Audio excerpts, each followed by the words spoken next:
¿Qué tal? Muy buenos días a todos.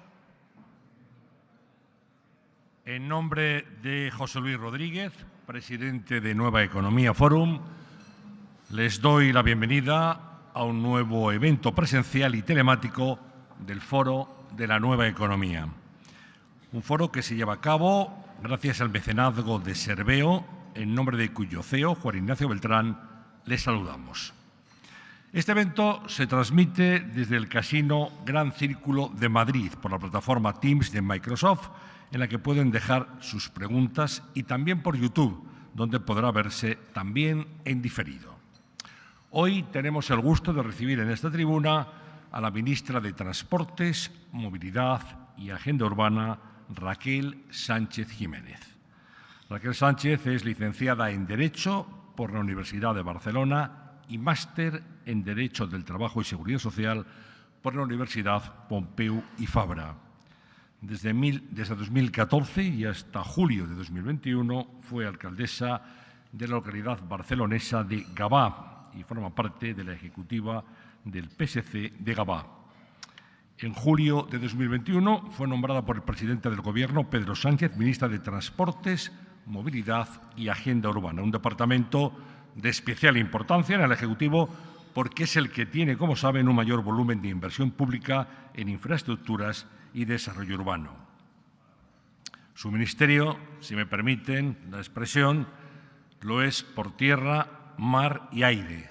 AENA, la red de aeropuertos nacionales, Renfe, ADIF, Puertos del Estado, SEPE, Salvamento Marítimo, AESA, SENASA y un importante número de organismos y departamentos dependen directamente de ella.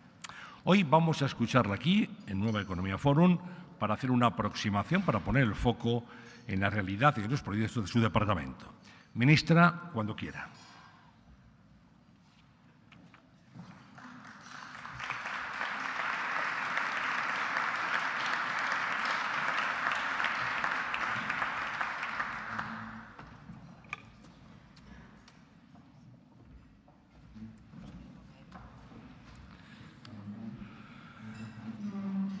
Muchísimas gracias y muy buenos días a todos y a todas. Ministros, muchísimas gracias por estar hoy aquí y acompañarme, también delegada del Gobierno, al resto de autoridades también que estáis aquí, altos cargos y, en fin, amigos y amigas, muchísimas gracias por invitarme a participar nuevamente en este fórum, en este acto, en este desayuno de Nueva Economía. Gracias por organizarlos, más allá de invitarme y de darme la oportunidad de explicar lo que estamos haciendo desde el Ministerio. Gracias por la organización de estos encuentros que, desde luego, son muy necesarios. Son muy necesarios encontrar unos minutos, encontrar unos momentos para poder, en fin, ¿no?, someternos a un diálogo tranquilo también, en fin, ¿no?, a las preguntas que después consideren que quieran realizar. Y desde luego, ¿no?, ese espacio de reflexión analítico en medio de tanto ruido que a veces, pues, en fin, ¿no?, se nos impone.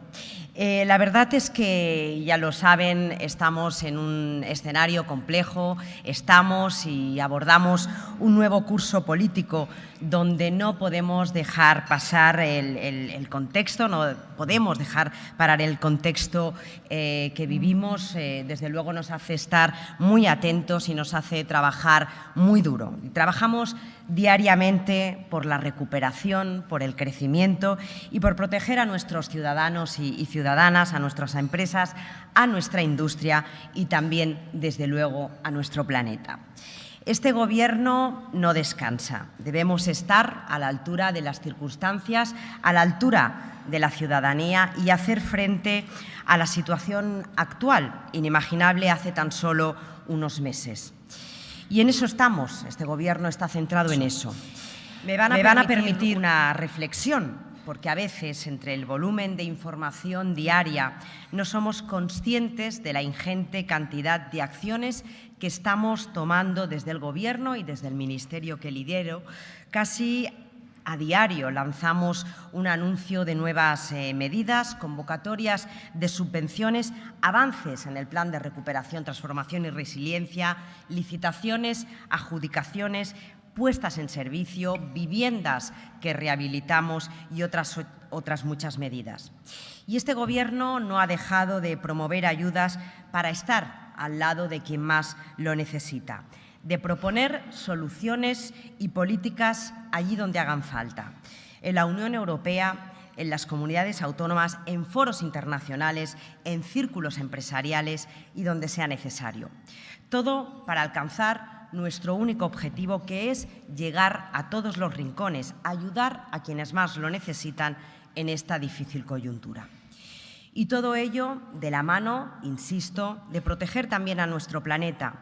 No hay beneficio social, no hay progreso y no hay defensa de derechos sin proteger al mismo tiempo el medio ambiente y sus recursos. Es la casa en la que todos y todas vivimos y tenemos que luchar por defenderla, por no agotar los recursos. Y más ahora en el contexto en el que estamos. Este Gobierno está tomando medidas para combatir las consecuencias de la invasión de Ucrania desde el principio y próximamente vamos a aprobar un plan de contingencia, el plan de contingencia. El Ministerio, desde luego, tiene que colaborar con esta labor.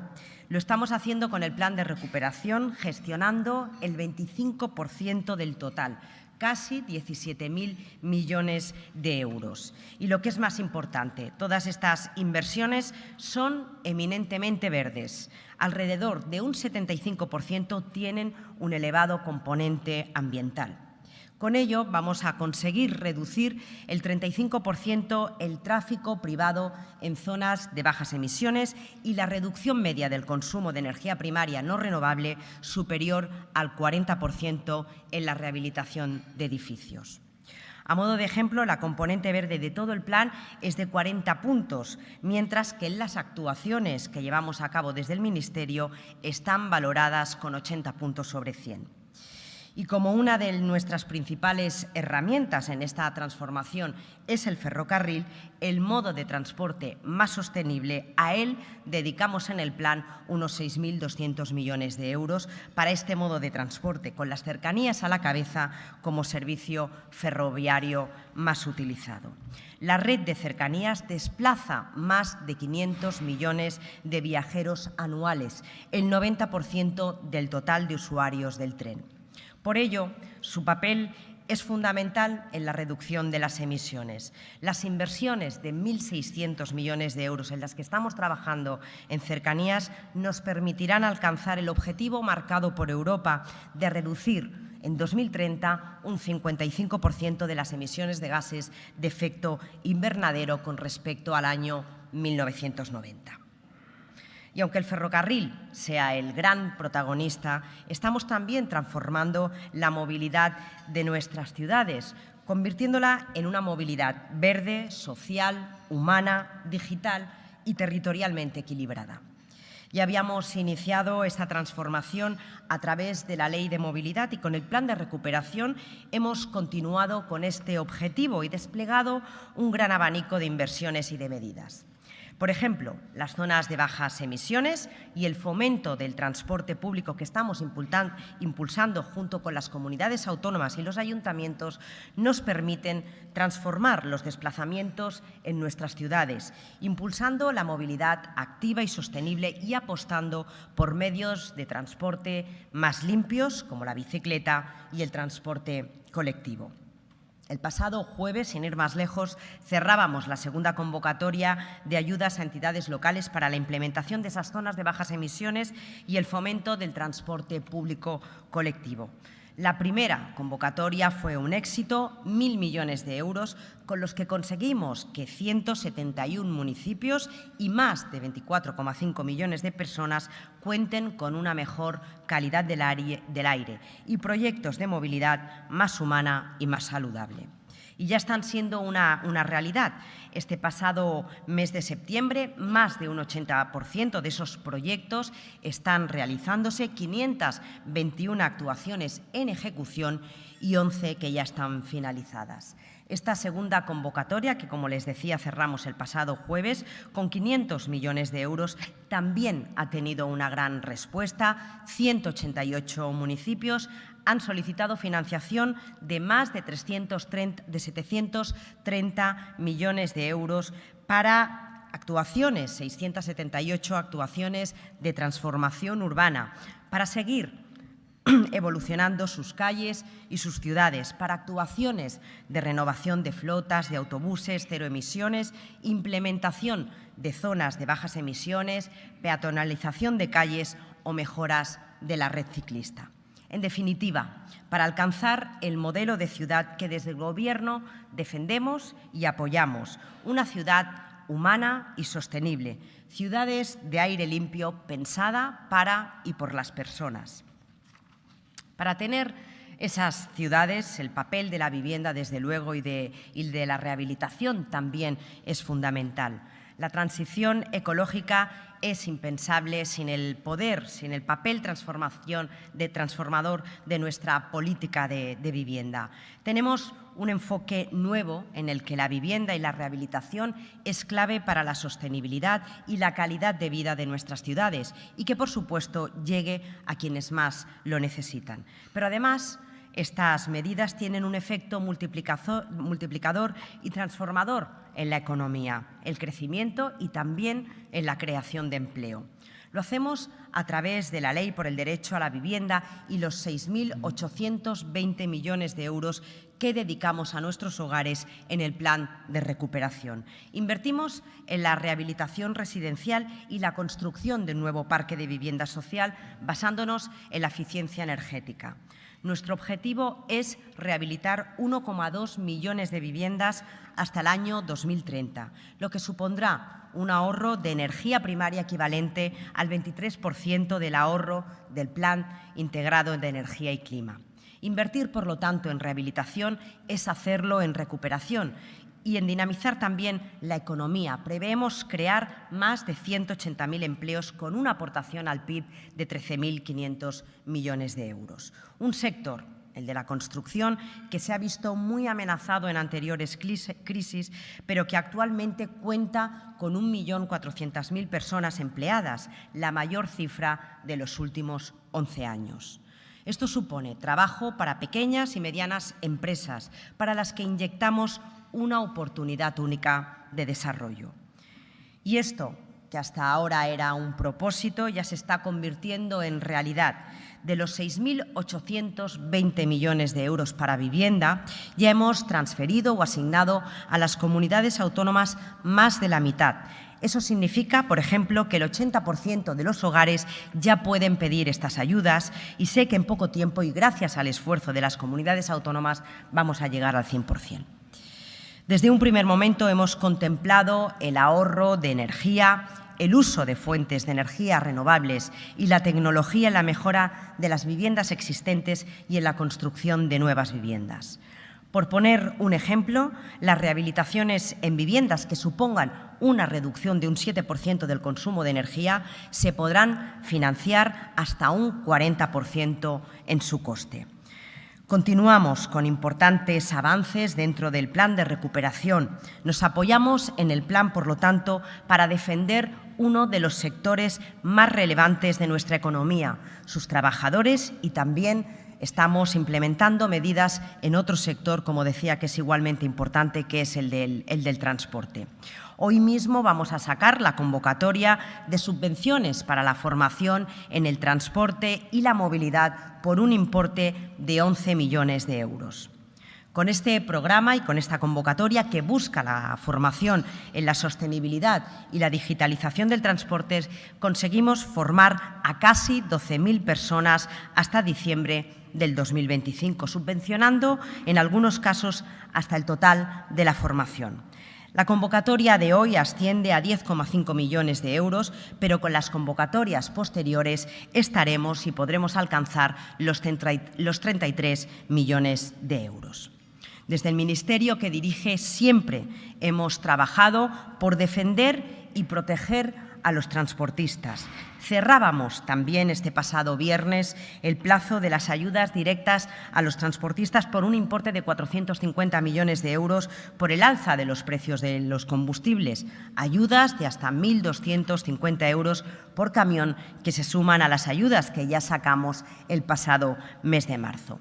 La rapidez en nuestra respuesta es muy importante y lo estamos viendo reflejado en la mejora de los datos económicos, pero no solo debemos dar soluciones en el corto plazo, sino también de cara al futuro, con medidas capaces de transformar el sector, convertirlo en más ecológico y más digital y ofrecer un crecimiento y un desarrollo sostenido en el tiempo.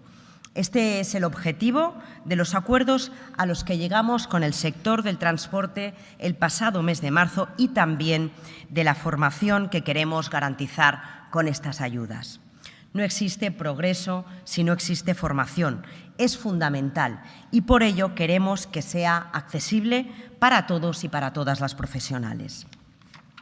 Como Gobierno, desde el 2020 hemos hecho frente a las circunstancias más adversas e inimaginables. Afrontamos los momentos más duros de la pandemia con determinación, desplegando un escudo económico y social sin precedentes.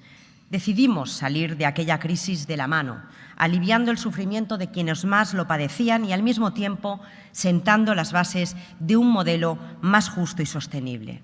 No me canso de repetirlo, con la visión siempre puesta en las personas y también en el planeta.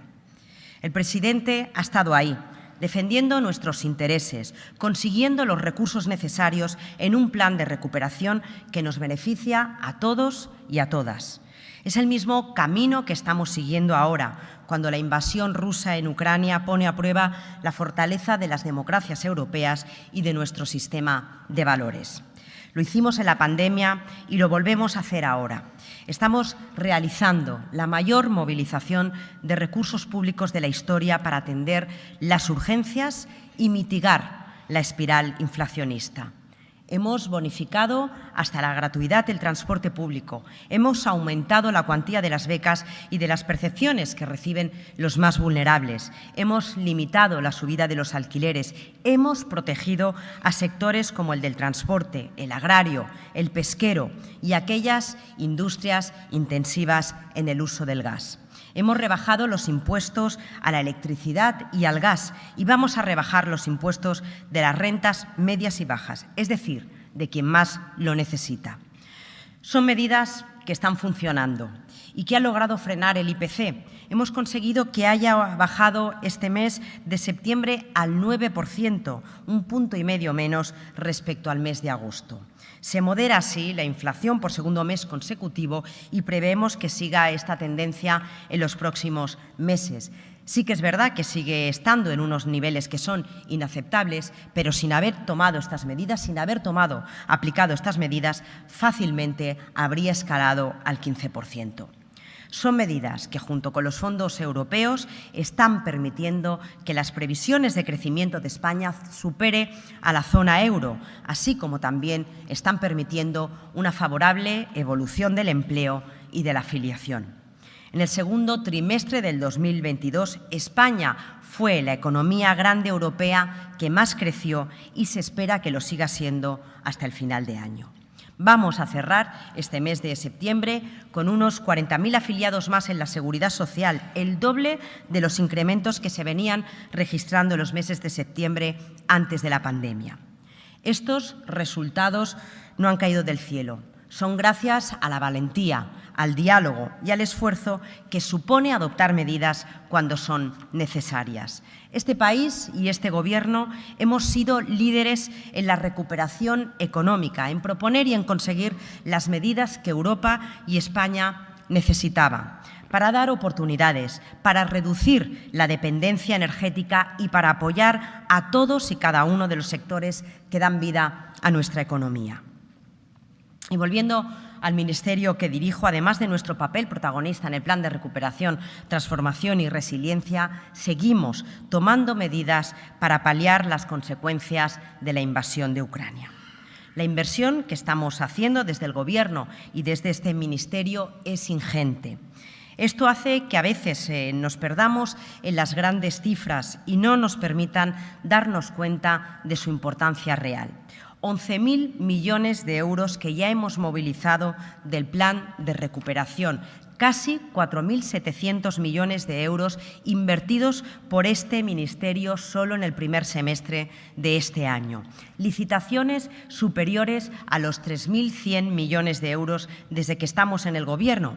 Pero lo importante es que todo esto se traduce en que estamos llegando a la gente. Conseguimos proteger a los más vulnerables, que las familias puedan llegar a final de mes y ahorrar. Por ejemplo, una de nuestras medidas más recientes, el abaratamiento, incluso la gratuidad de los transportes públicos, está llegando a miles de personas. Ya tenemos el balance de este mes de septiembre en lo que respecta al transporte ferroviario. Ha tenido una gran acogida, una gran aceptación y hemos vendido 1,5 millones de abonos gratuitos de cercanía, rodalías y de media distancia. Y preveemos que esta misma semana vayamos subiendo esta cifra y que podamos alcanzar los 2 millones en lo que queda de año.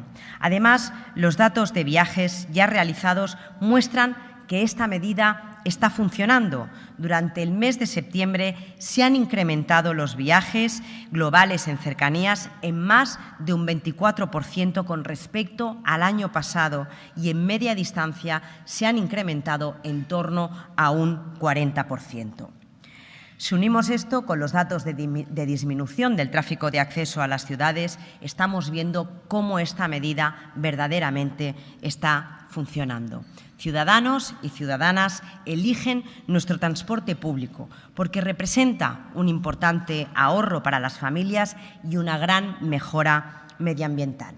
Y esperamos seguir ganando adeptos, que se produzcan cambios definitivos en nuestros hábitos de movilidad, que permanezcan en el tiempo y que nos ayuden en la lucha contra el cambio climático. Solo con esta medida podremos ahorrar 118 millones de litros de gasolina y evitar la emisión de más de 360.000 toneladas de CO2 a la atmósfera si el transporte se hubiera realizado en coche. También hemos querido ayudar a los viajeros recurrentes de transporte por carreteras, muchos de ellos usuarios de las líneas de autobuses estatales que también se han visto beneficiados con descuentos del 50%. Como ven, no queremos hacer todo esto solo, queremos que llegue a todos y a todas. Para ellos invitamos a las comunidades autónomas y también a las entidades locales a que se sumen y que, financiando y sumando esa aportación que hacemos directamente a las comunidades autónomas y a los ayuntamientos del 30%, puedan ampliar esta ayuda hasta el 50% si lo consideran. Tenemos, por tanto, una responsabilidad como Gobierno, la asumimos y por ello queremos que nuestras políticas, insisto, protejan a todos y a todas, pero especialmente a los más vulnerables. Por ello, implicamos a todas las administraciones, queremos apoyar, financiar y que las medidas que adoptamos lleguen a todos los rincones de España. En definitiva, estamos buscando un crecimiento que, insisto, tiene que llegar a todos y a todas, una profunda transformación de nuestra economía y de nuestro sector productivo que aumentará nuestra competitividad a la vez que protege el medio ambiente, el empleo y los derechos fundamentales de la ciudadanía. Llevamos desde el 2018 trabajando con el objetivo fundamental desde el Gobierno y el Ministerio en la transformación ecológica y digital, con la movilidad y la vivienda como palancas de transformación y que además son claves para el crecimiento económico y social. En el tiempo transcurrido, pero sobre todo los sucesos que se han producido, no han hecho más que afianzar nuestra postura. Hablo de las emergencias sociales y económicas de una crisis energética que está golpeando a las familias y a las empresas, de la urgencia de reducir nuestra dependencia de combustibles fósiles, de mostrar nuestra solidaridad con el conjunto de la Unión Europea y de combatir al mismo tiempo la gran amenaza del cambio climático. Hablo de compromiso y solidaridad europea, de eficiencia y de sentido común. Hablo de esa guerra injusta y cruel que debe impulsar aún más nuestra independencia energética, un camino que ya emprendimos mucho antes de la invasión de Ucrania, mediante una apuesta por las energías renovables y por la diversificación de nuestros suministros de gas. Hablo, en definitiva, de hacer política en mayúsculas, política para proteger y dar soluciones a la ciudadanía, a las empresas y a todas las administraciones. Y para ello necesitamos acuerdo y diálogo en una democracia avanzada como la nuestra. Y es que tengo fe en el diálogo, en la cooperación y en el consenso. Creo que es esencial para defender un Estado compuesto como el nuestro, que no es sino el reflejo de una realidad diversa y una realidad enriquecedora de este país. Por eso no entiendo cuando se escucha ruido y conflictos inventados que no existen. Enfrentar al ciudadano con la empresa, a los ayuntamientos con el Gobierno central. Ni tampoco entiendo cómo a todas estas medidas, con las que estamos buscando justamente eso, proteger y dar soluciones, el principal partido de la oposición se ha negado por sistema. No entiendo por qué todas esas iniciativas que el Gobierno ha llevado a cabo en Europa y en España han contado con el rechazo del Partido Popular. Descalificaron nuestra propuesta de reformar el mercado eléctrico, desacoplando la evolución del precio del gas al de la electricidad. Nos llamaron bolivarianos por plantear el tope al precio de la energía. Y bien, la Comisión Europea ha hecho suyas ambas propuestas. Nuestro gran problema es que existe otra excepción en este país, que es la que protagoniza el Partido Popular. Constituyen la excepción en la defensa del interés general. Son la excepción ibérica y europea porque no existe un caso semejante de negacionismo y de catastrofismo en todo el continente. Siento decir, por lo tanto, que el Partido Popular no trabaja por España, ni siquiera lo hace contra el Gobierno, trabaja contra los españoles y carecen de la responsabilidad de Estado que se le presupone al principal partido de la oposición. No están a la altura de este país ni tampoco de sus ciudadanos y ciudadanas. Este Gobierno y yo misma sí que tenemos un objetivo claro: protección y oportunidades para la ciudadanía y para las empresas, porque cuanto mayor sea el beneficio para todos y todas, mayor crecimiento social y económico tendrá nuestro país. No les quepa la menor duda de que vamos a seguir trabajando por este empeño, con este objetivo cada día mientras estemos en este Gobierno. Muchísimas gracias.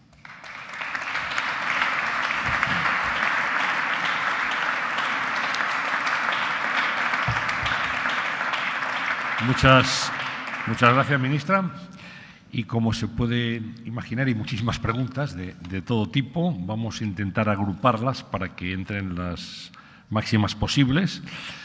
Empezamos con Fernando H. Valls, de La Vanguardia, que le pregunta cómo marcha la negociación de la ley de vivienda. ¿Están dispuestos a aceptar la limitación de los alquileres en zonas de mercados tensionados, como piden sus socios de Gobierno y parlamentarios? Sobre este mismo asunto, Blanca Pascual, de Radio Nacional de España, dice: el Gobierno se plantea compensar las subidas de alquileres como piden las asociaciones de inquilinos y sus socios de legislatura. ¿Cuándo se desbloqueará la ley de vivienda? Valentín Bustos, del Español Invertia, contaban con el apoyo de Unidas Podemos para aprobar la ley de vivienda. De los 3 puntos en los que difieren hay avances. 3 comunidades autónomas todavía no han tramitado los fondos Next Generation para rehabilitación de viviendas del año 2021. Hay riesgo de devolución a la Unión Europea. Y por terminar este bloque, Raúl Rueda, de Radio Televisión Española, dice: ¿espera tener lista la ley de vivienda antes del fin de esta legislatura? Raúl Rivera. Muy bien.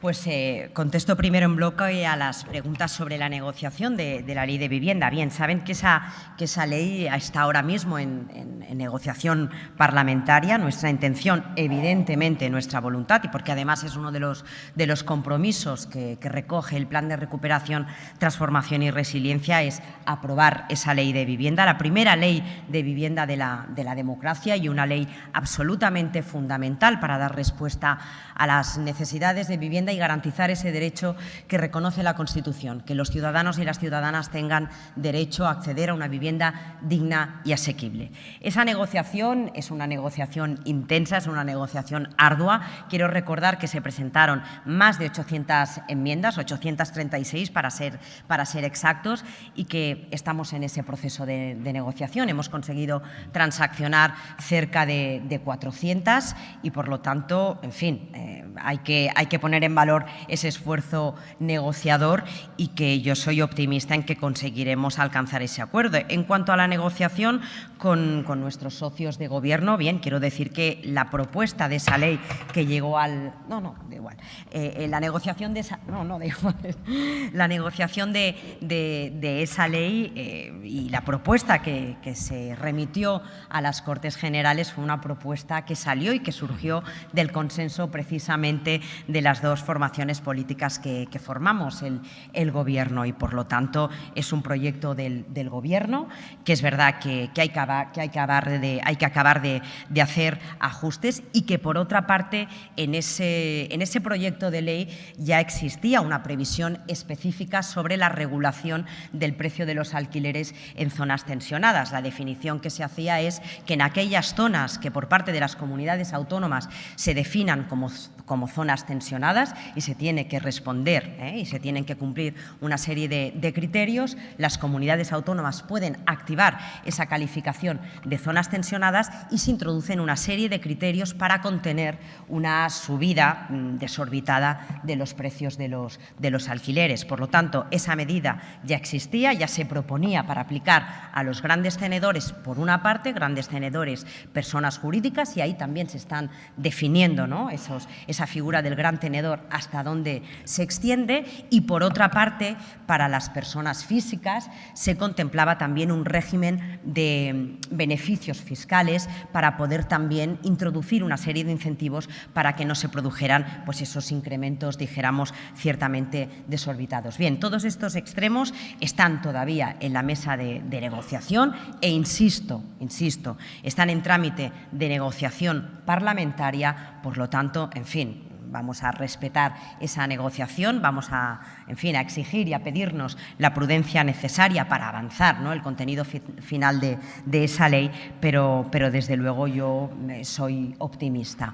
En cuanto a medidas, ¿no?, que se proponen, y también que se hacía referencia a algunas peticiones para compensar las subidas de los precios del alquiler, bien, yo creo que todas las medidas que hemos aprobado, el primer plan de medidas para hacer frente a los efectos de la crisis de Ucrania, y también este segundo paquete de medidas, ya preveían precisamente una serie de medidas y propuestas para poder contener la subida de los precios del alquiler. Aprobamos hasta el mes de diciembre establecer una limitación en el incremento de los precios del alquiler. No puede, en las actualizaciones de los precios del alquiler, no se puede incrementar más de un 2%, que es el índice de garantía de competitividad, y por lo tanto a todos aquellos alquileres en los que se sometieran durante este tiempo a una actualización de la renta deben saber y conocen, y además se está aplicando,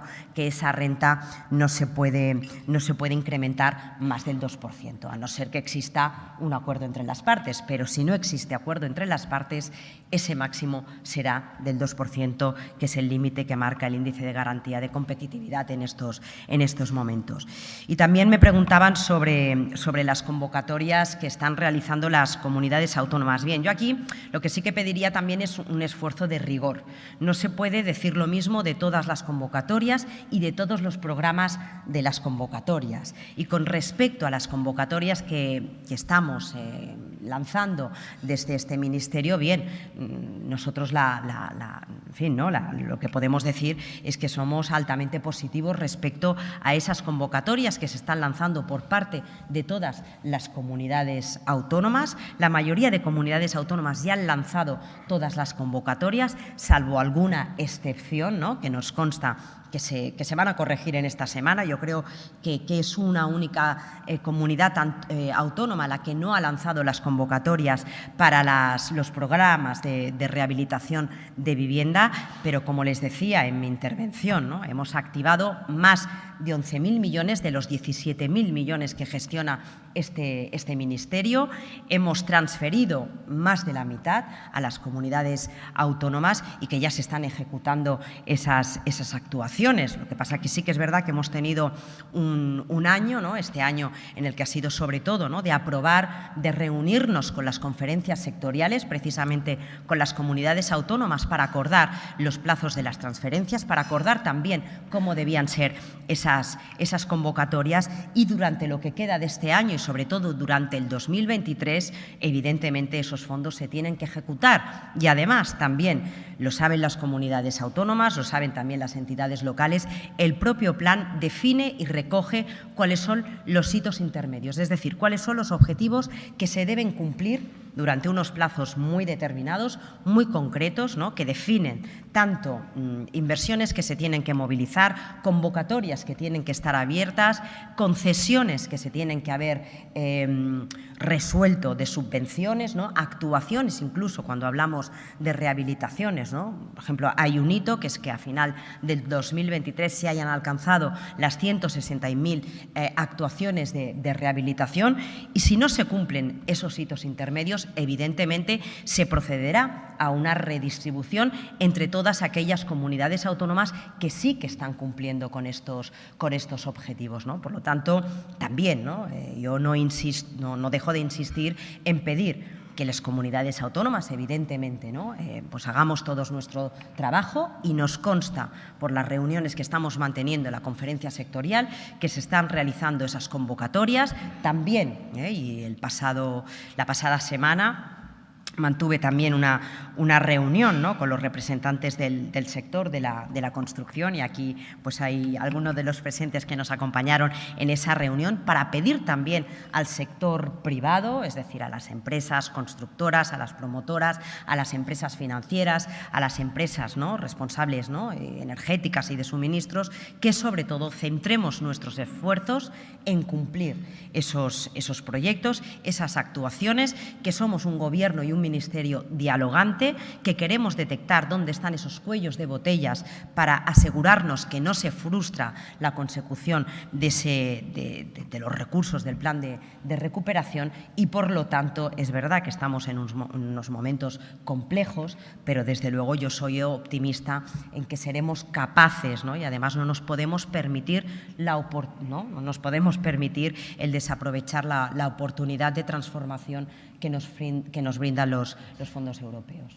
La ley de vivienda está en tramitación parlamentaria, como ha recordado, ha dicho que es optimista, pero que pide prudencia. ¿En qué está pensando más o menos? ¿En qué plazo trabaja en este momento el Ministerio?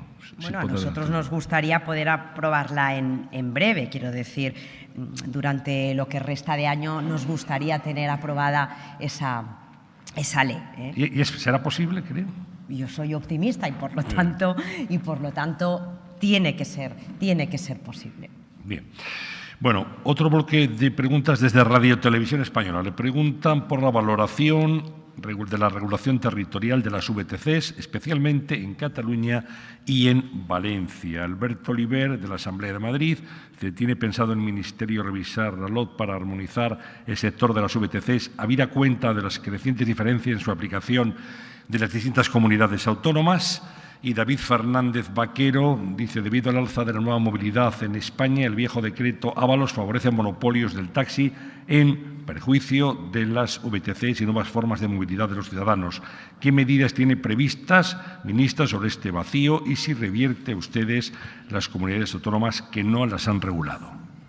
Bien, vacío no existe en la actualidad. Vacío existía hace unos años, en el 2018, cuando se aprobó precisamente para corregir ese vacío el decreto de los taxis, el decreto de las VTCs, el denominado decreto Ábalos. Bien, en ese momento, ante ese vacío regulatorio que hacía, bueno, ¿no?, que supuso, ¿no?, que operaran en el transporte urbano, principalmente, porque en el transporte interurbano sí que existía esa regulación, y precisamente esa regulación se aplicaba al transporte interurbano. Existía un vacío en el transporte urbano, y ese decreto lo que estableció es que era una competencia, y lo es, no porque lo dijera el decreto, sino porque es así. En la distribución de competencias, el transporte urbano corresponde a las comunidades autónomas y a los ayuntamientos, con alguna particularidad. Lo que se hizo fue, al ser una competencia de las comunidades autónomas, son las comunidades autónomas las que tienen que proceder a la regulación de las condiciones en las que se tiene que desarrollar esa actividad de las VTCs. Pero, dado la situación, ¿no?, de coexistencia en ese momento, ¿no?, y de que había diversos operadores que ya estaban, ¿no?, funcionando en las diferentes ciudades, se estableció un periodo, una prórroga de 4 años para permitir que esas empresas pudieran amortizar sus activos. Y a partir de ese momento, a partir del momento en el que finalizara esa prórroga, que se produjo el pasado viernes, el 30 de septiembre, las comunidades autónomas eran las que tenían que regular y son las que tienen que regular las condiciones de acceso, de funcionamiento de esas operadores, de esas empresas, ¿no? Hay algunas comunidades autónomas que ya han regulado, como puede ser, por ejemplo, Madrid o puede ser Cataluña, con unas condiciones determinadas, y cada uno, pues en fin, cada comunidad autónoma debe establecer cuáles son esas condiciones, puesto que conocen mejor la realidad, ¿no?, de la movilidad urbana en sus entornos, y por lo tanto eso es lo que se tiene que hacer. No hay un vacío legal, son las comunidades autónomas las que tienen que proceder a realizar esa regulación, ¿no? Por lo tanto, nosotros creo que establecimos un periodo lo suficientemente amplio para poder garantizar, por una parte, ¿no?, esa amortización de los activos, pero en cualquier caso las comunidades autónomas tienen que entrar a hacer esa regulación. Otro bloque de preguntas. Comenzamos por Carles Castellnou, de TV3. Dice, ¿tiene el Gobierno la intención de traspasar Rodalies a la Generalitat de Cataluña, tal y como pide el PSC? Roberto Eugena, del Plural.com. ¿Se prevé la ampliación de las medidas de gratuidad del transporte y la ampliación geográfica hasta territorios donde no llega la media distancia ni el AVE, como por ejemplo Asturias? Y Dani Saideaya, de Cataluña Radio, dice, ¿va a atender, ministra, la propuesta del PSC aprobada por el Parlamento para negociar con la Generalitat de Cataluña el traspaso de Rodalías? ¿Tiene un balance de las incidencias en Rodalíes durante este primer de funcionamiento de los abonos gratuitos? Bien, respecto al traspaso de la titularidad en Rodalías, bien, aclarar.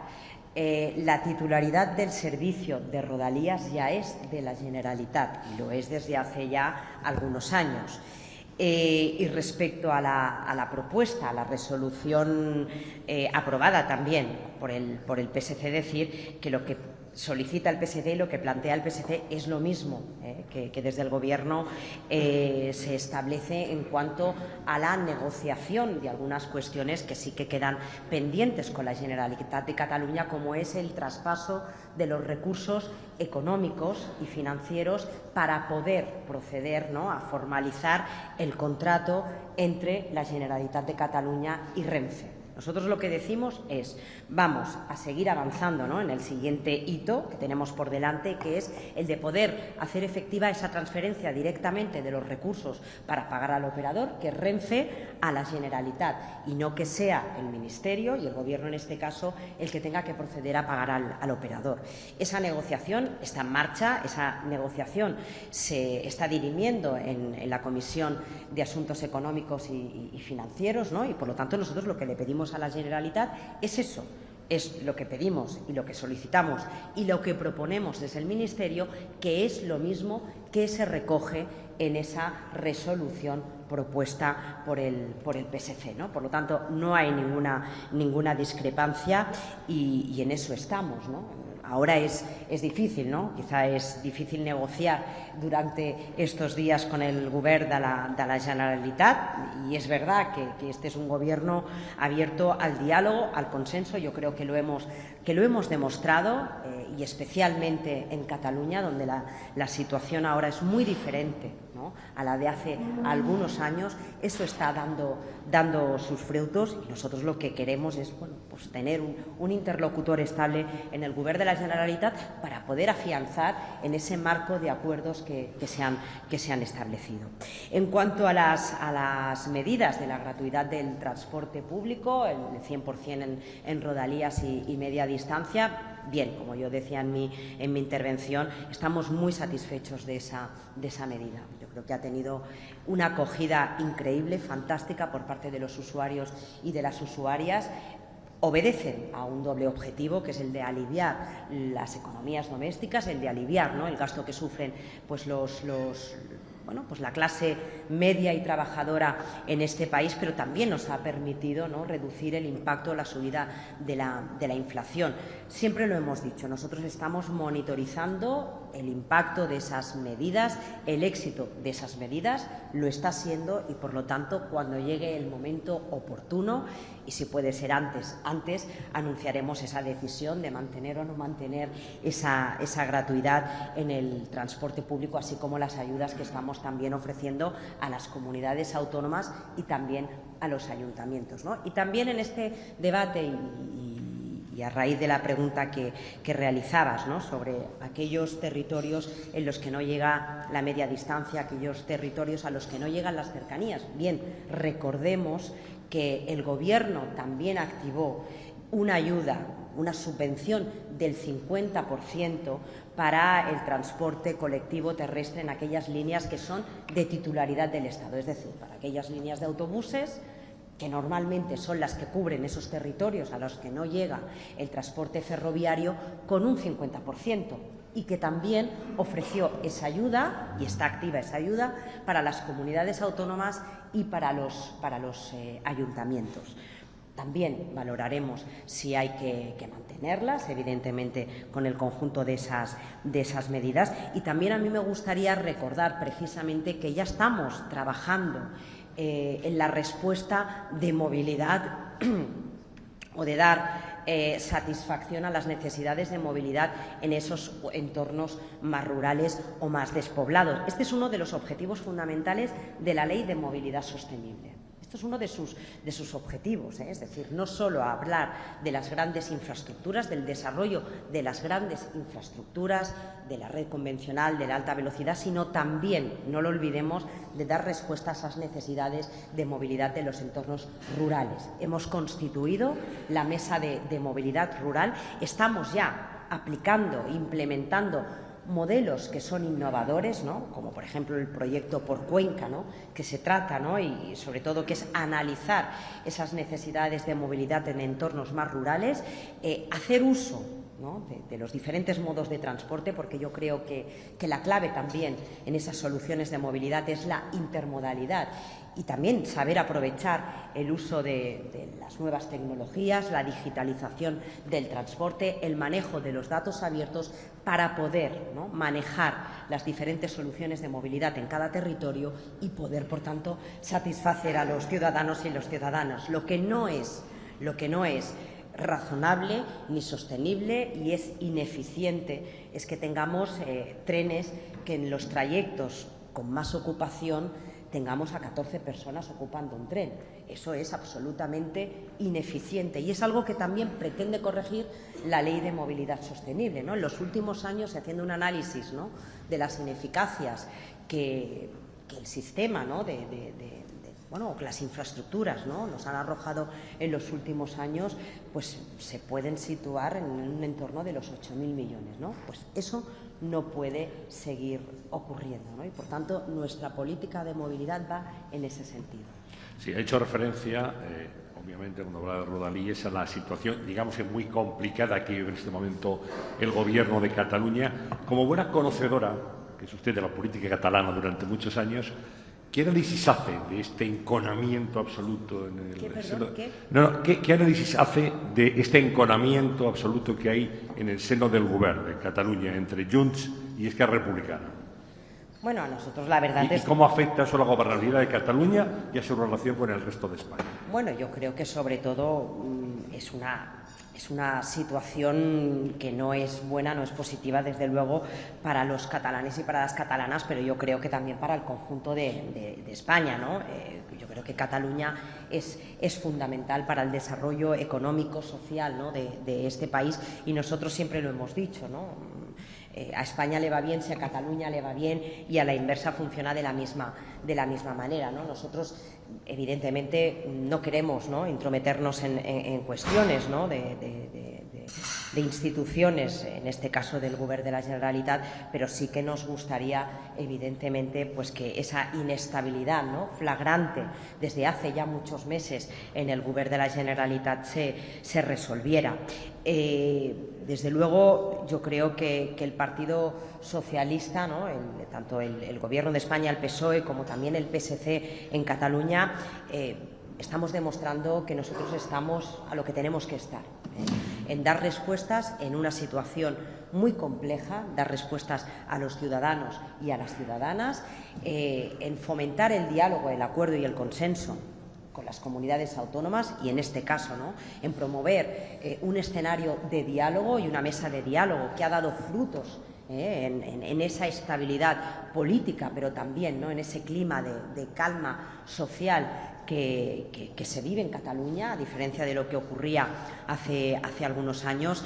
Y nosotros, evidentemente, pues nos gustaría que se resolviera esta situación, ¿no?, de inestabilidad, y, por otra parte, plantear, ¿no?, que los socialistas y los socialistas catalanes sí que tenemos una alternativa, ¿no? Tenemos un líder de la oposición, ¿no?, Salvador Illa, que yo creo que ha demostrado, ¿no?, que es una persona solvente, que está a la altura de las circunstancias, y que, por lo tanto, sería una buena alternativa de gobierno en Cataluña en estos momentos. Bien, vamos con más cuestiones. José Pablo Sáenz Villar, de ACEX, dice: ¿podría darnos una razón para que los contratos de conservación de carreteras se hayan olvidado en las diversas redes de decretos de revisión excepcional de precios? Y Javier Lacalle, desde el Senado, dice: ¿cuándo van a aplicar el nuevo peaje en las autovías? ¿Lo están demorando por las promesas de las próximas elecciones? ¿Por qué dicen cada vez una cosa diferente?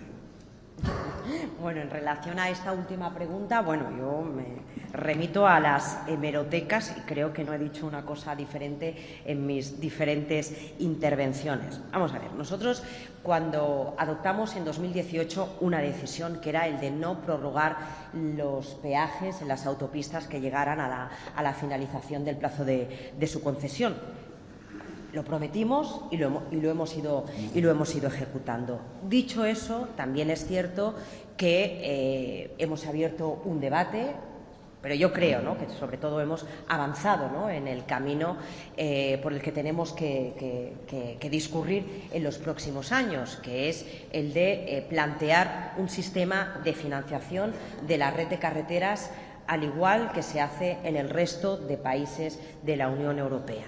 De los 27 países miembros, Estados miembros, 24 países tienen establecido un sistema de pago. Hay diferentes modelos, viñeta, pago por uso, en fin, hay diferentes modelos, ¿no? Y lo que tenemos que hacer es analizar las alternativas y establecer un sistema similar en nuestro país. A dicho efecto, hemos iniciado un estudio de esas alternativas, es decir, y eso es un estudio que se ha encargado a través de INECO, pero también lo hemos dicho, la implantación de ese sistema tiene que reunir el consenso necesario, y el consenso necesario en el que figuren no solo este Ministerio o el Gobierno, sino también las comunidades autónomas, los agentes implicados, en este caso el sector del transporte, para responder a ese objetivo que es fundamental: garantizar el mantenimiento de la red de carreteras, modernizarla, es decir, ¿no?, que esa digitalización de la que hablamos tanto también llegue, ¿no?, al mantenimiento y al funcionamiento de nuestra red de carretera, y que garanticemos, pues, que no hay diferencias o que no existen agravios territoriales que se producían con el anterior sistema. Dicho eso, estudio de alternativas, buscar el consenso necesario. También es cierto que no parece que a corto plazo o que en este momento sea el mejor momento para introducir ese sistema, pero que desde luego el debate está abierto y que al final tendremos que ir a él. tendremos que ir a él, pero sobre todo buscando ese consenso, ¿no? Y yo también apelo a la responsabilidad de todos los agentes, incluso también a la responsabilidad del principal partido de la oposición, que en su día, cuando gobernaba, defendía este modelo y ahora que está en la oposición critica ferozmente este modelo. Mire, lo que no es sostenible y lo que no es razonable es que el mantenimiento de las carreteras se pague a cargo y a cuenta de los presupuestos generales del Estado. 1.300 millones de euros se han contemplado, y además es una partida histórica, en los presupuestos generales del 2022 para el mantenimiento de las carreteras. Y los pagamos entre todos, quien use o quien no use las carreteras. Y esto no ocurre con el resto de sistemas y de infraestructuras, ¿no? Por lo tanto, parece, ¿no?, lógico que ese camino que hemos iniciado sea un camino que, sujeto a ese análisis y a ese consenso, pues al final, ¿no?, se implante también en nuestro país. Bien, vamos con dos últimas preguntas. Una de ellas es larga, ya le advierto, es una pregunta que tiene algunos matices. Dice, las constructoras, a través de la patronal CNC, la Confederación Nacional de la Construcción, han recurrido contra una veintena de cláusulas de los pliegos de los concursos de ADIF ante el Tribunal Administrativo Central de Recursos Contractuales y tienen frenados proyectos por valor de 1.000 millones de euros. Un 75% de los proyectos recurridos están financiados por los fondos europeos del Mecanismo de Recuperación y Resiliencia. Esto podría provocar retrasos en la aplicación de los fondos Next Generation. Le dicen qué solución tiene este problema y si podrían anularse las cláusulas que han motivado el recurso presentado por las grandes empresas de infraestructuras. Bueno, vamos a ver. Es verdad que se han producido esos recursos y además también conocen y saben, porque hablamos muy frecuentemente con los representantes, ¿no?, de las empresas constructoras y en este caso, ¿no?, a raíz de esa pregunta, ¿no?, y haciendo referencia a los recursos presentados por la CNC, es verdad que existen esos recursos y también es verdad que estamos negociando también con ellos cómo podemos corregir, ¿no?, y cómo podemos revisar esas cláusulas. Hoy mismo se convoca un consejo extraordinario en ADIF para poder proceder a la revisión de esas cláusulas. Ya hay uno de esos procedimientos, de esas demandas judiciales en las que se ha producido el allanamiento por parte de ADIF y la intención también es, fruto de ese acuerdo, fruto de esa voluntad de poder proceder a la revisión de esas cláusulas que ciertamente reconocemos, ¿no?, que pueden dificultar, ¿no?, el acceso, ¿no?, o la materialización y la adjudicación de esos contratos, poderlos resolver y, sobre todo, pues que corramos todos en las licitaciones, que corramos después, ¿no?, una vez hechas las adjudicaciones, en la ejecución de esos contratos, pero sí que quiero lanzar aquí un mensaje de tranquilidad porque estamos en vía de resolución de esas discrepancias que es cierto que han existido ahora respecto a las cláusulas que se contenían en los contratos, pero que vamos a proceder a revisar. Bueno, la última hace referencia a su análisis de las quejas que han planteado movimientos ecologistas ante el Defensor del Pueblo por la expansión del puerto de Valencia y los planes de liberalización de la alta velocidad.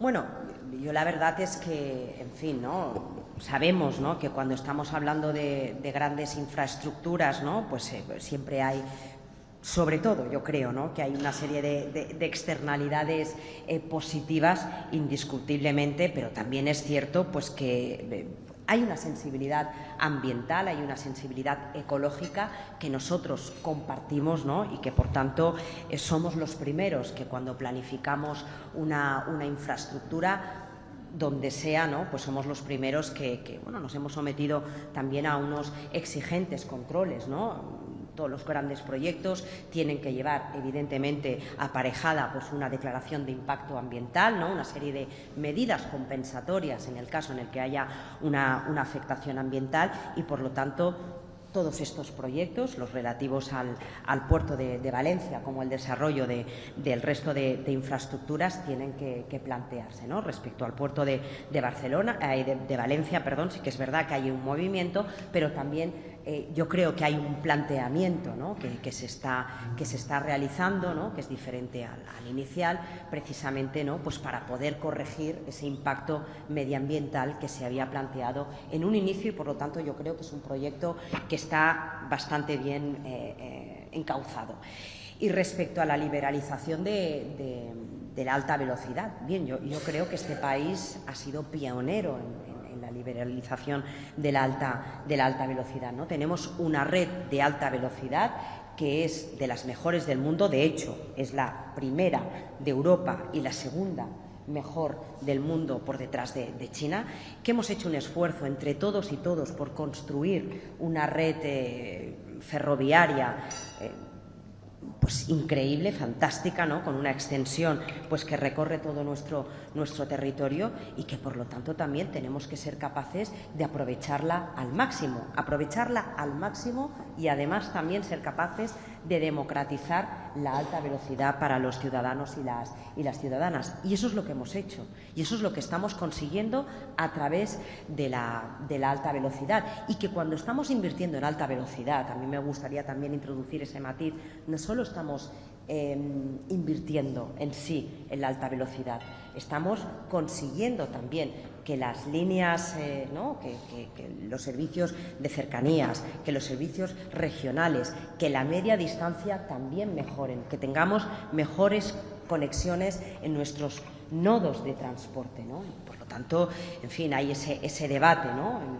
de crecimiento, pero nosotros defendemos el desarrollo de las infraestructuras, pero sin perder de vista que ese desarrollo tiene que respetar, ¿no? y que se tiene que desarrollar con un escrupuloso respeto al medio ambiente y al entorno en el que conviven esas infraestructuras. Bueno, antes de dar paso a nuestros mecenas, quería preguntarle por un aeropuerto que usted conoce muy bien por razones de cercanía, que es el aeropuerto del Prat. ¿Qué pasa con la ampliación del Prat? ¿Qué va a ocurrir? Bueno, pues a nosotros, en fin, ¿no? Ese proyecto está ahí, nosotros lo presentamos, es un proyecto que además llegamos a un punto en el que se alcanzó un consenso con el Govern de la Generalitat, ¿no? para poder introducirlo, incluirlo dentro del DORA II, que es el documento que regula y que recoge las inversiones aeroportuarias. Llegamos a ese acuerdo.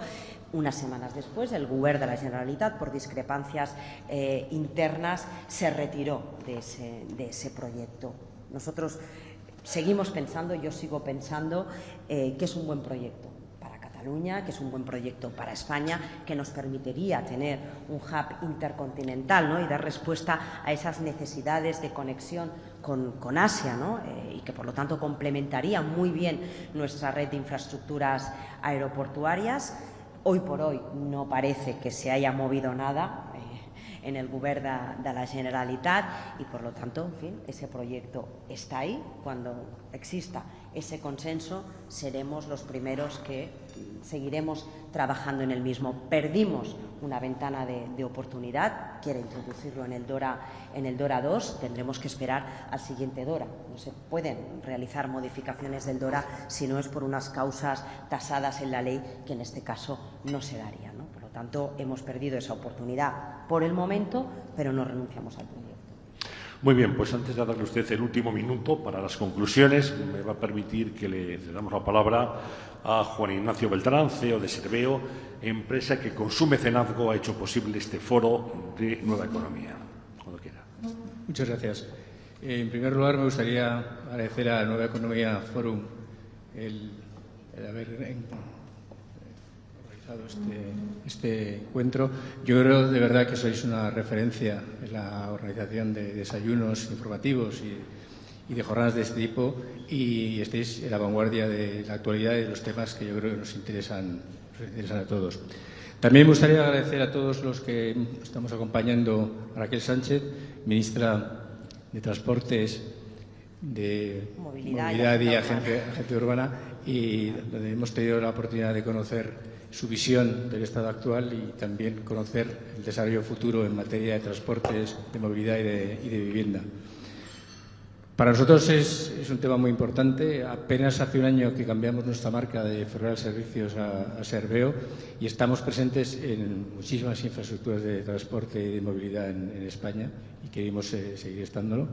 A título de ejemplo, estamos colaborando con la Dirección General de Carreteras en la conservación de carreteras y de túneles. Estamos con Renfe prestando servicio a los viajeros de larga distancia y con AENA, por ejemplo, estamos gestionando limpiezas y mantenimientos en terminales, pistas y también algunas torres de control de algunos aeropuertos. Yo creo que es importante haber recogido todas las cosas que nos has transmitido y queremos decirte que para las 28.000 personas que trabajan en Serveo es un orgullo, pero también es un reto y es una responsabilidad seguir colaborando con vosotros y también con muchas administraciones que están presentes, muchas de ellas hoy también aquí, pues para poder conseguir entre todos tener un sistema de transporte que sea eficaz, que sea de calidad y que sea seguro. Por eso, contad con nosotros para seguir intentándolo. Muchas gracias otra vez por haber venido hasta aquí y muchas gracias a todos por habernos acompañado. Muchas gracias. Muchas gracias. Pues nada, ministra, tiene un último minuto para el cierre y para el resumen de esta intervención. Bueno, pues nada, simplemente yo agradecer también, evidentemente, pues a todas las personas, ¿no? A Nueva Economía, como decía en primer lugar y al principio de mi intervención, por la organización, ¿no? de este desayuno informativo y sobre todo, ¿no? Yo creo que, en fin, ¿no? lo que estamos intentando transmitir desde el Gobierno y en primera persona el presidente del Gobierno, ¿no? Yo creo que tenemos, ¿no? También es verdad, a pesar del contexto complejo y del contexto de incertidumbres, también tenemos, ¿no? Motivos, creo, que para ser moderadamente optimistas, ¿no? También lo decía el presidente del Gobierno, no podemos caer en el desánimo. Tenemos un reto apasionante por delante, que es el de la transformación de nuestro país. Muchas cosas han cambiado, ¿no? Nos cambiaron muchas cosas como consecuencia de la pandemia, ¿no? Y todo aquello que apuntábamos, ¿no? Que teníamos que hacer, pues se vio precipitado. Ahora, con la crisis provocada por la guerra de Ucrania, pues todavía, ¿no? Nos tenemos que reafirmar más en ese propósito, y que eso es algo que no depende tan solo, ¿no? de la acción de un Gobierno, que depende en gran parte de la acción de un Gobierno y de las políticas que impulsa, pero que sobre todo requiere, ¿no? de esa acción de todos los agentes, ¿no? de los agentes económicos, sociales, ¿no? de las diferentes administraciones, las comunidades autónomas, ¿no? Y que me gustaría que este fuera, pues precisamente, ¿no? un momento en el que, pese al ruido, ¿no? Pues nos centremos en eso que es importante, que atendamos no solo a lo que es urgente y necesario, sino también, ¿no? que atendamos a lo que es importante, que muchas veces pues nos obliga a elevar la mirada, a mirar un poco más allá, pero que lo tenemos que hacer y que gracias a foros como este nos permite, ¿no? la oportunidad de, en medio del ruido, pues poder mirar un poco más allá. Gracias a todos y a todas.